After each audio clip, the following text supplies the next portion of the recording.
Friends, welcome to Srinika's world. இன்றைக்கி காலையில் பார்த்தீங்கன்னா பிரேக்ஃபாஸ்ட் இட்லிக்கு சைடிஷ் பார்த்தீங்கன்னா கணவாய் கிரேவி. இப்போ கணவாய் கிரேவி எப்படி செய்கிறதுன்னு பார்க்கலாம் வாங்க, வீடியோக்குள்ளே போகலாம். இப்போது நான் கிரேவி ஸ்டார்ட் பண்ண போகிறேன். செய்கிறதுக்கு கொஞ்சம் எண்ணெய் விட்டுட்டு, எண்ணெய் கொஞ்சம் காமிச்சோங்க, சோம்பு, கொஞ்சம் ஜீரகம் போட்டுக்கோங்க. லைட்டாக பொரிஞ்சோன்னா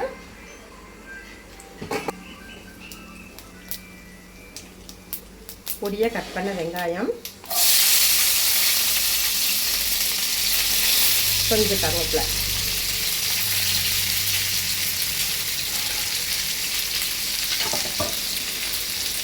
போட்டு நல்லா வதக்கிக்கோங்க.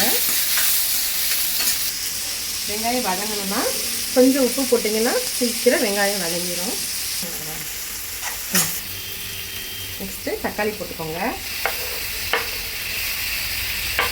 தக்காளி நல்லா வதக்கிக்கோங்க. இப்போது தக்காளி நல்லா வதங்கிடுச்சு. தக்காளி வதங்கினோன்னா கொஞ்சம் மஞ்சள் பொடி போட்டுக்கோங்க.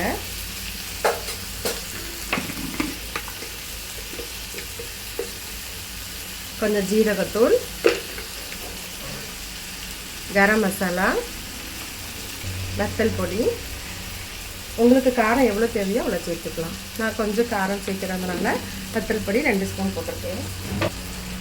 மல்லிப்பொடி 2 ஸ்பூன். உப்பு நம்ம ஏற்கனவே சேர்த்துருக்கோம் வெங்காயம் வதங்குறதுக்கு, அதனால் உப்பு நான் கம்மியாக சேர்த்துக்கிறேன். பார்த்துட்டு செக் பண்ணிவிட்டு லாஸ்ட்டில் பத்தலைன்னா சேர்த்துக்கிறேன். எல்லாம் போட்டு ஒரு மிக்ஸ் பண்ணிவிட்டு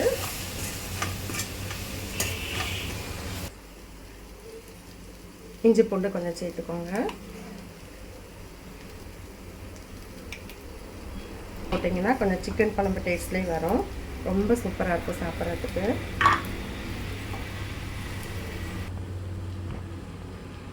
இப்போது கனவா சேர்த்துக்கலாம். கனவாவில் ஆல்ரெடி தண்ணி இருக்கும், அதனால் நீங்கள் தண்ணி சேர்க்க தேவையில்லை. நான் நல்லா மஞ்சள் பொடி உப்பும் போட்டு நல்லா வாஷ் பண்ணி வச்சுருக்கேன்.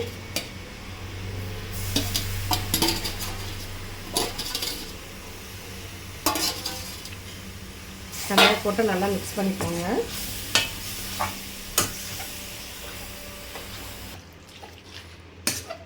நமக்கு தண்ணி தேவைன்னா அப்புறம் பார்த்துட்டு தண்ணி பத்தலாம் கொஞ்சம் சேர்த்துக்கலாம். இல்லை தண்ணி தேவையில்லை, இந்த கணவாயிலே கொஞ்சம் தண்ணி இருக்கும். இப்போது கனவா மசாலா எல்லாம் நல்லா மிக்ஸ் பண்ணிவிட்டு கொஞ்சம் சிம்லே வச்சு அப்படியே மூடி வச்சுருங்க, க்ளோஸ் பண்ணிடுங்க. ஒரு 15-20 நிமிஷம் கழிச்சு நம்ம ஓப்பன் பண்ணி பார்க்கலாம் கனவாய் கிரேவி எப்படி வந்திருக்குன்னு. ஃப்ரெண்ட்ஸ், இப்போ பாருங்கள், ஒரு 20 மினிட்ஸ் ஆயிடுச்சு.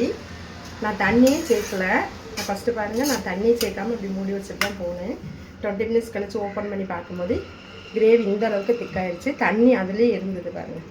ஆமாம், மேக்ஸிமம் கணவாய்க்கு வந்து தண்ணி அதில் இருக்கும், தண்ணி சேர்க்க தேவையில்லை. இப்போ கிரேவி ரெடி ஆயிடுச்சு. லாஸ்ட்டாக கொத்தமல்லி இலை தூவி இறக்கிக்கலாம். இப்போ சூப்பரான எம்மியான கணவாய் கிரேவி ரெடி ஆயிடுச்சு. வாங்க சாப்பிடலாம்.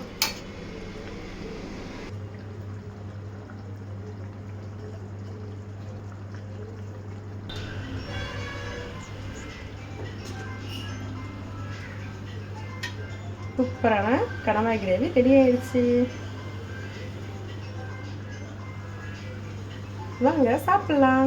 இந்த வீடியோ பிடிச்சிருந்துச்சுன்னா லைக் பண்ணுங்கள், கமெண்ட் பண்ணுங்கள், ஷேர் பண்ணுங்கள், மறக்காமல் சப்ஸ்கிரைப் பண்ணிடுங்க. அப்படியே பக்கத்தில் இருக்க பெல் பட்டனை கிளிக் பண்ணிடுங்க. தேங்க்யூ.